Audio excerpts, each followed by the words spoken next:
और एक बार क्विकली बाजार की बड़ी बातों पर भी नजर डाल लेते हैं क्योंकि काफी कुछ एक्शन देखने को मिल रहा है बाजारों में। जहां पर सबसे पहले निफ्टी की बात करें तो 500 अंकों से ज्यादा की गिरावट आप फिलहाल हावी होते हुए देखेंगे। 6 महीने के निचले स्तर पर पहुंच चुका है निफ्टी 50। वहीं निफ्टी बैंक की बात करें तो वहां पर 1000 अंकों से ज्यादा की गिरावट आप देखेंगे।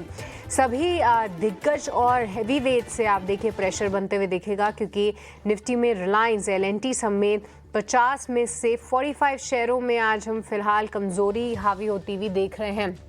But oil and gas counters में जबरदस्त एक्शन है। एक तरफ आप देखिए ओएनजीसी हल्की बढ़त के साथ कारोबार कर रहा है, बट इसके अलावा बीपीसीएल, एचपीसीएल, आईओसी लगातार इनमें गिरावट हावी है। 3 से 4% तक की आप कमजोरी देखेंगे। और युद्ध से डिफेंस और ड्रोन मेकिंग कंपनियों में एक्शन है, हालांकि लार्ज कैप्स आपको थोड़े से सुस्त जरूर दिखेंगे। तो ब्रॉडर मार्केट स्पेस में पारस डिफेंस को देखिए 8% की तेज दौड़ लगाता हुआ, साथ ही साथ आइडिया फोर्ज को भी आप देखेंगे तो 11% का उछाल इंट्राडे के सत्र में आपने जरूर देखा है।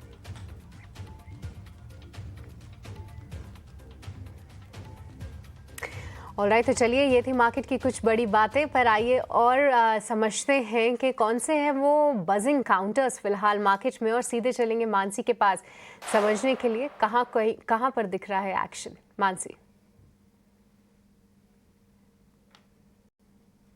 तो देखिए, मार्केट शुक्रवार को पूरा हफ्ता पिछला जो था वो काफी वॉलेटाइल था। उसके बाद मार्केट पार्टिसिपेंट्स यही सोच रहे थे कि शुक्रवार की भारी बिकवाली के बाद शायद बाजार संभलते हुए दिखे, लेकिन फिर शनिवार को मिडिल ईस्ट में तनाव और वॉर की जो खबर आती दिखी, उसके बाद सीधे तौर पर सभी मार्केट पार्टिसिपेंट्स ने एंटिसिपेट कर भी लिया था कि बाजार गिरावट झेलेंगे, और वही कुछ होता हुआ आज दिख रहा है। बजिंग सेक्टर्स की जहां हम बात करेंगे, डिफेंस को छोड़ दीजिए तो पॉजिटिव बज तो कहीं और नहीं नजर आ रहा है। डिफेंस का खेमा और साथ ही ड्रोन वाले जो स्टॉक्स हैं, कोफोर्ज जैसे स्टॉक से वहां पर अच्छी खासी बढ़त है। लेकिन उसके अलावा सृष्टि, ऑटो सेक्टर को आप खास बारीकी से ट्रैक करती है, वहीं से शुरुआत करना चाहूंगी। चौतरफा गिरावट ऑटो शेयरों में देखने को मिली है। रिवर्स गियर टायर स्टॉक्स में भी नजर आया है। मारुति, एमएनएम, ये तमाम stocks, Eicher Motors, hero MotoCorp, TVS Motors जैसे स्टॉक्स में बिकवाली है। करीब 3% तक की तो गिरावट यहां पर नजर आ ही रही है। लेकिन इसके अलावा एंसिलरीज की चाल पर भी, tyre stocks, battery related stocks में भी 4-5% की गिरावट यहां पर देखी जा चुकी है। तो पूरे ऑटो सेक्टर में ऑटो एंसिलरी का पूरा पॉकेट बास्केट जो है वो गिरावट झेलता हुआ।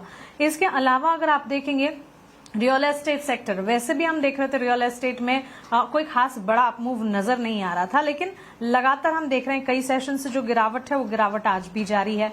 बड़ी दिग्गज रियल एस्टेट प्लेयर जैसे डीएलएफ, शोभा, प्रेस्टीज हो या फिर छोटी मझोली रियल एस्टेट कंपनियां हो, हम हर तरफ वहां बिकवाली देख रहे हैं। 3.25-3.5% तक की गिरावट कुछ तमाम रियल एस्टेट काउंटर्स में देखी जा चुकी है। तो रियल एस्टेट सेक्टर वैसे ही हमको अपमूव नहीं दिख रहे थे, अब यहां से और ज्यादा गिरावट है।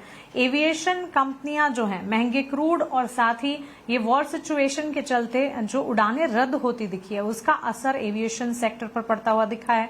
इंटरग्लोब, स्पाइस जेट बिकवाली का दबाव झेलते हुए, और इस पर विस्तार से हमारे सहयोगी अनुराग भी बातचीत कर रहे थे कि आखिरकार स्थिति कितनी नाजुक होती हुई दिख रही है। ढेर सारी उड़ानें कैंसिल हो रही है, रद्द हो रही है।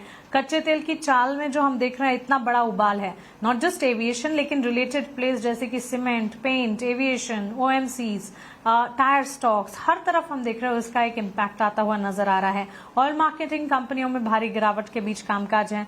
Likes of BPCL, HPCL, IOC बिकवाली झेलते हुए दिख रहे हैं। टायर स्टॉक्स, अभी हमने बात की ऑटो एंसिलरी और टायर में जेके टायर, अपोलो टायर, सीएट जैसे स्टॉक्स हैं जो कि गिरावट झेलते हुए। और मिडिल ईस्ट में तनाव का असर जो है उन सेक्टर्स पर भी हुआ है जिन सेक्टर्स को ज्यादातर हम वॉच आउट नहीं करते। राइस एक्सपोर्ट्स जो है उस पर भी फोकस रहा है।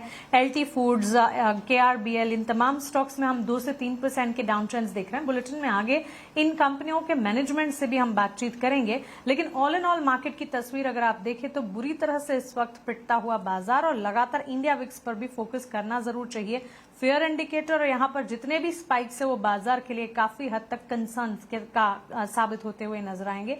और करीब 14, 15, 16% के स्पाइक्स वाला इंडिया विक्स इस वक्त हम देख रहे हैं 25% के स्पाइक के साथ इस वक्त ट्रेड करता हुआ, तो अपने आप में ही ये प्रमाण है कि मार्केट में वॉलेटिलिटी कितनी ज्यादा बढ़ चुकी है। इंडेक्सेस में गिरावट, सेक्टर स्पेसिफिक बाजार की चाल कमजोर और इंडिया विक्स का बढ़ना। चलिए ये सारे ट्रिगर्स के साथ हमारे मार्केट एक्सपर्ट से जुड़ते हैं और उनसे समझते हैं कि इस वक्त बाजार की तस्वीर को वो कैसे समझ रहे हैं। मार्केट एक्सपर्ट अंशुल जैन हमारे साथ है और स्वाति होतकर भी हमारे साथ जुड़ गई हैं। आप दोनों का ही स्वागत है 18 आवर्स स्वदेश पर। अपना समय हमें देने के लिए आपका शुक्रिया। Anshul, good afternoon. बताएं कैसे देख रहे हैं बाजार की चाल? मच एंटिसिपेटेड इस तरह की तस्वीर, लेकिन बाजार दिन में एक अटेम्प्ट की जरूर संभलने की, उसके बाद वापस से डाउन ट्रेंड्स और यहां से अब वापस से कोशिश जारी है बढ़ने की या एटलीस्ट संभलने की। क्या राय होगी इंडेक्सेस पर? नमस्कार मानसी जी। देखिए, निफ्टी हल्का सा और नीचे आ जाता है तो क्लियर कंफर्मेशन हो जाता है कि नीचे के टारगेट लेवल टेस्ट हो गए। 24,571 ये नीचे का लेवल था जो टेस्ट होना था, लेकिन मॉर्निंग लो स्वीप करके हैमर कैंडल बनाने की कोशिश हो रही है। 4.5 मिनट और रह गए हैं 75 मिनट्स कैंडल क्लोज होने में। अगर ये हैमर के साथ क्लोज होता है तो आखिरी 75 मिनट हम बाउंस बैक की अटेम्प्ट करेंगे। ऊपर में समवेयर अराउंड 24,874 तक की एक अपसाइड देखने के लिए मिलेगी। यानी मार्केट लास्ट आवर में 100 से 150 पॉइंट की अपसाइड बाउंस बैक बनाने की कोशिश कर रहा है, स्पेशली बैंक निफ्टी।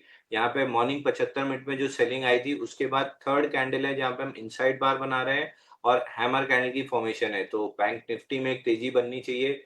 ऊपर में जो आज ब्रेकडाउन पॉइंट है 59,861 का, वहां तक हम शायद बाउंस बैक करते हुए दिखेंगे और अगर उसके ऊपर क्लोज होते हैं तो फिर ये 1 से 2 सेशन में गैप फिल करने के लिए 60,400 तक जाएगा। तो वीकनेस को रिवर्स करने की कोशिश है। बैंक निफ्टी अगर 59,861 के ऊपर क्लोज हो जाती है तो फिर ये स्ट्रेंथ में कन्वर्ट होते हुए दिखेगा, बाउंस बैक थोड़ा सा गहराएगा। पिछले 15-20 मिनट से बाइंग दिख रही है और ये ऐसा लग रहा है कि सस्टेन होगी। बिल्कुल, तो बाउंस बैक जो है वो सस्टेन होता हुआ दिख रहा है यहाँ पे राय निफ्टी और निफ्टी बैंक के ऊपर अंशुल जी की तरफ से। चलिए अंशुल जी, लगे हाथ आप ये भी बता दीजिए कि ट्रेडिंग आइडियाज़ क्या हैं? कोई स्टॉक आपकी रडार पे है जो आप सजेस्ट करेंगे आखिरी कुछ 1.5 घंटे में? देखिए, स्ट्रैटेजी सिंपल रखेंगे, रिलेटिव स्ट्रेंथ में बाइंग और रिलेटिव वीकनेस में सेलिंग। तो पहले रिलेटिव वीकनेस वाला काउंटर सेलेक्ट करते हैं, यूपीएल। 4 दिन में 19.5% करेक्ट हुआ था और उसके बाद से 4 दिन का बेरिश फ्लैग बना है जिसका ब्रेकडाउन आ रहा है। तो यूपीएल बेच के चलना चाहिए 621 में, 621 623 जोन में। 630 का स्टॉप लॉस रहेगा और 605 रुपीज का टारगेट रहेगा। दूसरा रिलेटिव स्ट्रेंथ बाई करके चलना है। आनंद राठी यहाँ पे ब्रेकआउट आ रहा है, आनंद राठी में बाई करके चलना है। ट्रिपल बॉटम का ब्रेकआउट है, 3150 पे बाई करना है, 3100 का स्टॉप लॉस रहेगा और 3250 का पहला टारगेट रहेगा। तो relative strength Anand Rathi by करना है, रिलेटिव वीकनेस यूपीएल सेल करके चलना है। बिल्कुल, तो ये 2 कॉल्स आपके स्क्रीन पर आ चुकी है। मैं दोनों के टारगेट स्टॉप लॉस एक बार फिर से आपको बता देता हूँ। यूपीएल आपको सेल करना है, 605 का आपको नीचे टारगेट रखना है, 630 का आपको स्टॉप लॉस मेंटेन करना है। और जो दूसरी कॉल है वो है आनंद राठी, आपको बाय करना है, स्टॉप लॉस आपको रखना है 3100 पे और टारगेट आपको रखना है 3250 पे, वो आपको बाय करना है आनंद राठी। तो ये 2 कॉल्स आपकी स्क्रीन पर जो है वैल्यूज आ जाएंगे, स्टॉप लॉस टारगेट लिख कर आ जाएगा। इनकेस अगर आपने मिस कर दिया तो आप वहां